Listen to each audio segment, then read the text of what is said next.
Berarti kalau boleh aku highlight, berarti mungkin bisa fokus ke konstruksi ataupun Ya. energi yang saat ini mungkin lagi booming ya.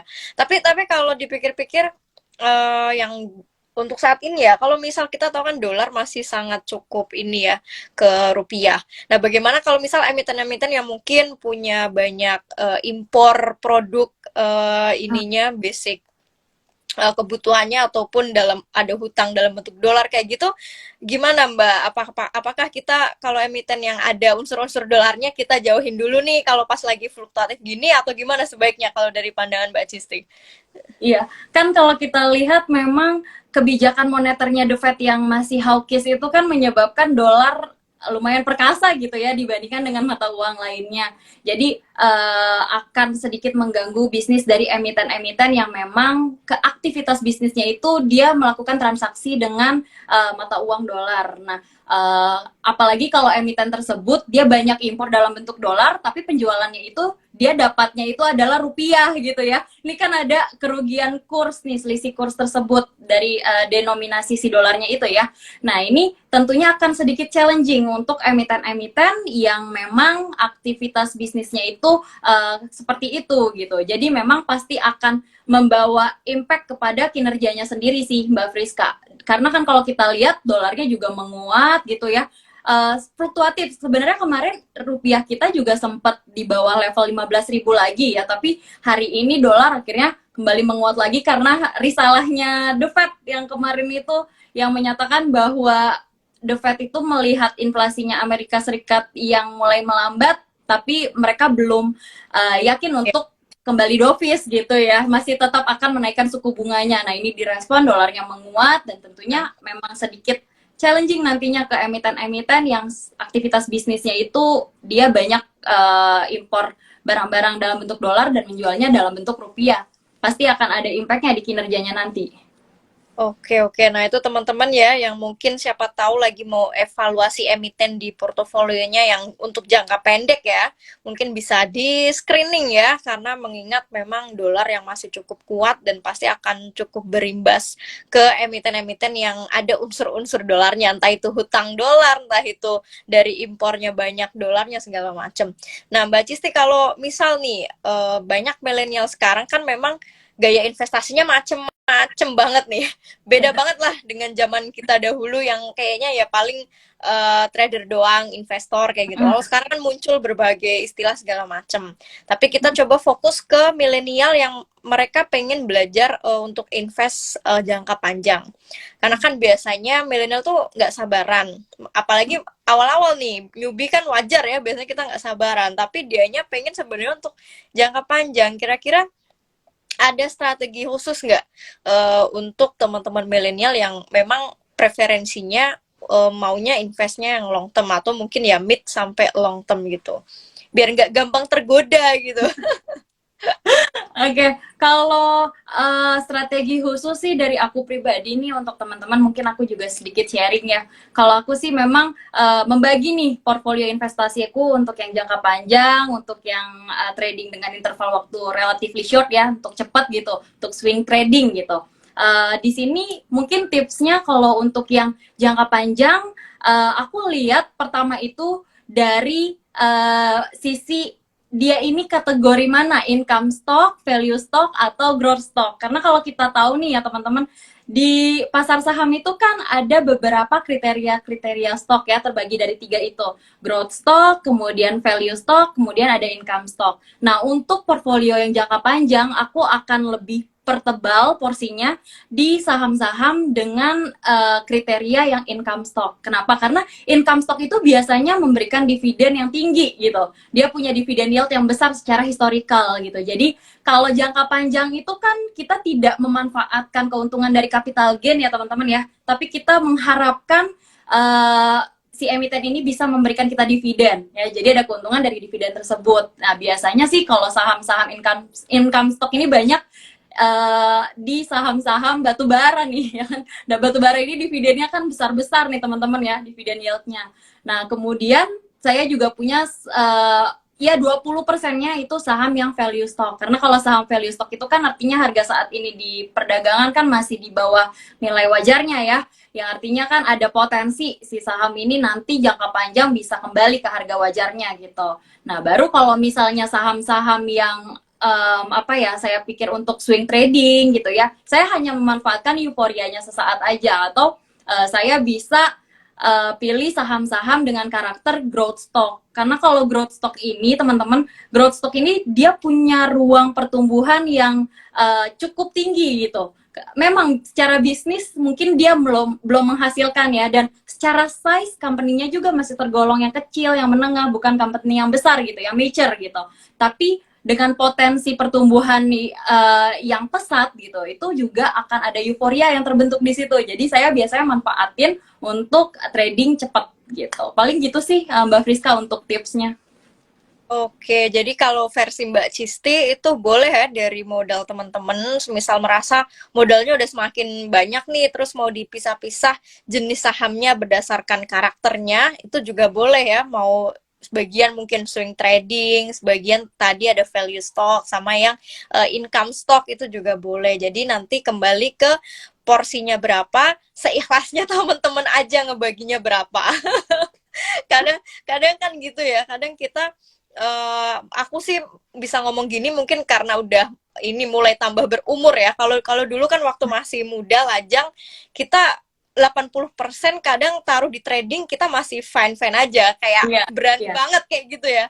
Tapi ternyata tambah umur, tambah tahun, kalau semakin apa ya, bertambah kayak beban, tanggung jawab segala macam, dengan sendirinya berkurang gitu. Jadi kalau ngobrolin soal proporsi, teman-teman tinggal sesuaikan aja, karena nanti pasti fleksibel banget ya, akan mengikuti seiring nanti bertambah usia investasi teman-teman di pasar saham. Itu kalau dari pengalamanku. Jadi nggak usah saklek juga harus segini-gini. Itu tadi gambarannya kalau Mbak Cisti saat ini sebesar itu untuk prosentasenya.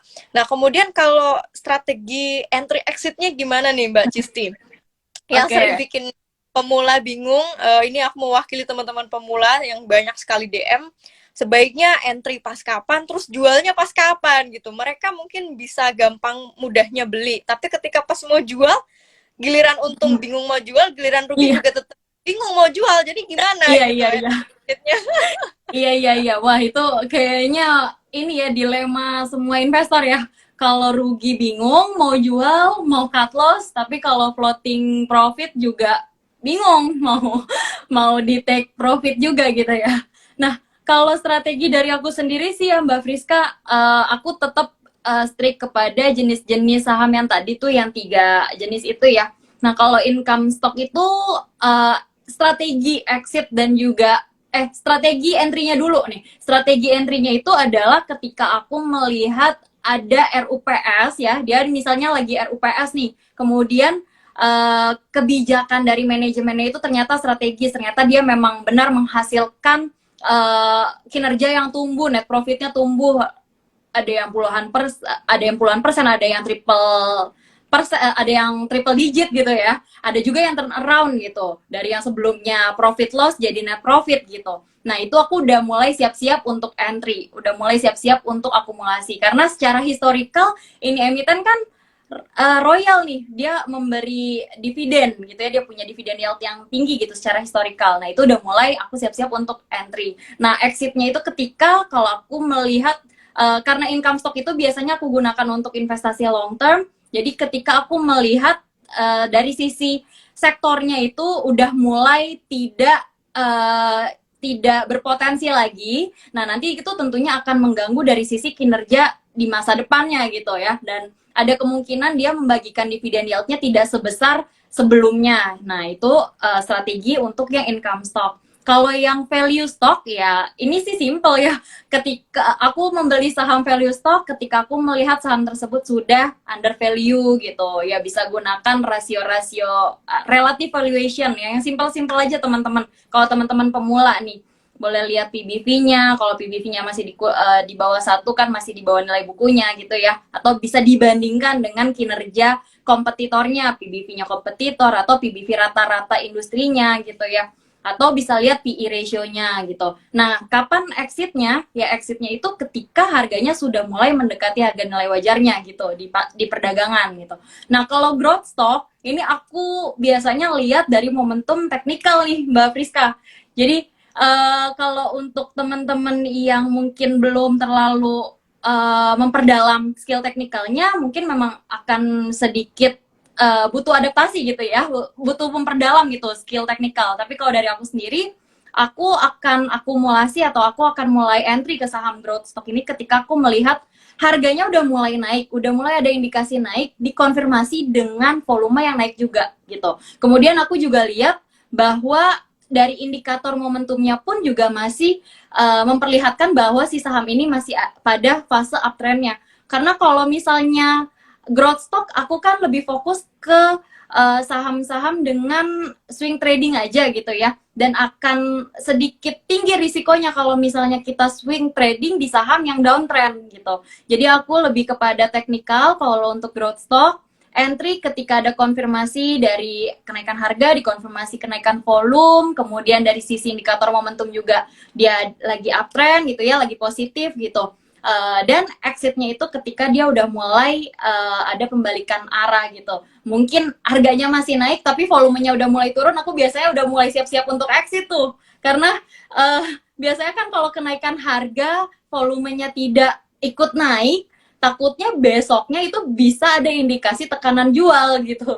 Jadi aku udah mulai siap-siap exit dengan melihat momentum-momentum teknikal itu.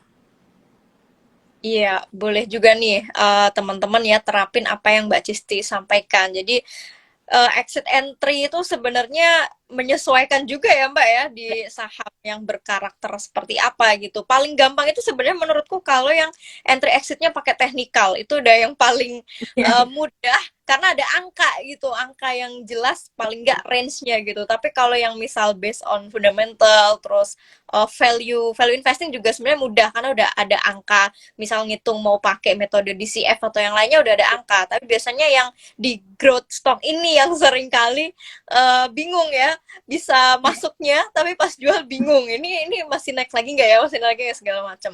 Nah tapi kalau aku mungkin boleh nambahin sedikit tadi lengkapin Mbak Cisti kalau misal teman-teman yang masih newbie dan bingung ya menentukan kapan harus jual. Dulu aku 5 tahun pertama juga aku sering kayak gitu masih belum punya konsistensi ya maksudnya entry exitnya masih acak adut gitu. Tapi setelah itu semakin akhirnya paham fundamental dan lain-lain, mungkin teman-teman akan lebih mudah atau sederhananya menentukan kapan jual ketika teman-teman udah punya target return yang jelas aja. Nah, target return ini kalau boleh aku bantu arahin, yang jelas dan realistis itu teman-teman ambil aja misal angka IHSG return rata-rata 25 tahun terakhir. Itu kalau dihitung-hitung CAGR pakai metode itu 9,65%. Jadi kalau misal teman-teman invest di sebuah saham, misal nih aku nambahin nggak apa-apa ya Mbak Cisti ya? Ih, nggak apa-apa, Ya, Mbak Friska. anggap aja ya misal udah beli terus bingung ya udah cuan tapi belum tahu mau jualnya kapan ya anggap aja patokannya itu tadi ya oh udah di atasnya return IHSG rata-rata 25 tahun udah di atas angka inflasi udah di atas angka deposito udah aman jadi silahkan teman-teman punya hak untuk jual sebenarnya itu aku konsistenkan sampai detik ini untuk bisa mencegah rasa rakus sih sebenarnya. Ya kadang kan itu yang nggak bisa kita kelola dengan baik ya greedy manajemen rakus jadi itu yang aku terapin so far sampai detik ini siapa tahu teman-teman yang masih bingung menentukan kapan jual yang belum paham fundamental atau teknikal ya udah sementara pakai acuan itu aja ya kalau misal masih bingung. Nah Mbak Cisti kita masuk ke Q&A karena udah banyak banget ini pertanyaan yang masuk. Sebentar tadi aku udah baca nih pertanyaan bagus. Dari Mas Toto, bagaimana cara analisa saham IPO? Nah, ini juga sering banget nih kita ditanya di DM, sekalian aja dibahas di sini. Oke, cara analisa saham IPO sih pasti lihat prospektusnya ya, Kak Rizky. Ya, jadi Kak Rizky ini bisa coba dibaca prospektusnya. Memang prospektus itu kan kayaknya kalau kita baca sedikit text time ya, karena kan beratus-ratus halaman. Tapi Kak Rizky itu mungkin bisa memperhatikan beberapa poin penting di prospektus yang singkat kan prospektus ada dua ya, ada prospektus yang full, ada yang singkat gitu ya. Nah, bisa diperhatikan di beberapa di prospektus yang singkat aja beberapa indikator-indikatornya ya Kak Rizky. Yang pertama itu yang harus dilihat pertama adalah kegiatan bisnis utamanya. Jadi kalau misalnya kegiatan bisnis utamanya itu katakanlah di sektor kita katakanlah industri telekomunikasi gitu ya. Nah, tadi kan saya sempat spill tuh karena ada infrastruktur, karena pemerintah udah mulai fokus kepada infrastruktur IKN, yang dimana di IKN di ibu kota baru itu kan nanti akan dibangun semacam kota digital, smart city gitu ya. Nah, ini berarti kan bukan emiten-emiten konstruksi aja gitu yang diuntungkan gitu, tapi ada juga industri telekomunikasi pasti diuntungkan gitu. Nah, dengan melihat bisnis utamanya si emiten yang akan listing ini dari prospektus ini, Kak Rizky bisa menganalisa sektornya. Ini sektor ini masih potensial atau enggak gitu. Nah, kemudian yang kedua yang nggak kalah penting adalah Kak Rizky lihat ke porsi kepemilikan sahamnya. Jangan sampai saham yang akan IPO itu lebih banyak dimiliki oleh masyarakat. Karena kalau lebih banyak dimiliki oleh masyarakat, tentunya akan sedikit susah dalam decision maker nanti ya. Ketika bisnisnya udah mulai, ketika sahamnya udah mulai listing gitu ya. Nah, kemudian untuk menganalisa likuiditasnya ya, Kak Rizky juga bisa lihat dari berapa jumlah saham yang dilepas, yang beredar gitu. Kalau sedikit, pasti likuiditasnya juga tidak akan baik gitu ya, tidak akan terlalu baik gitu. Tapi ditelaah lagi gitu kira-kira yang dilepas jumlah lembar sahamnya itu banyak atau tidak gitu. Nah, kemudian yang gak kalah penting adalah kinerja keuangannya ya. Nah, kan di situ kan di prospektus ada dilampirkan 3 tahun ke belakang gitu. Kira-kira bagaimana? Kalau memang si calon emiten ini yang akan listing itu masih mencatatkan kerugian, bisa dilihat kerugiannya itu ada kecenderungannya membaik atau enggak. Meskipun masih rugi gitu, tapi ruginya itu membaik atau enggak gitu. Kemudian dilihat lagi kerugian atau keuntungannya tersebut itu berasalnya dari mana gitu. Jadi dari top line, bottom line-nya juga harus diperhatikan. Apakah keuntungannya itu memang pure dari kegiatan utama bisnisnya atau cuma misalnya dia punya investasi gitu di perusahaan anaknya.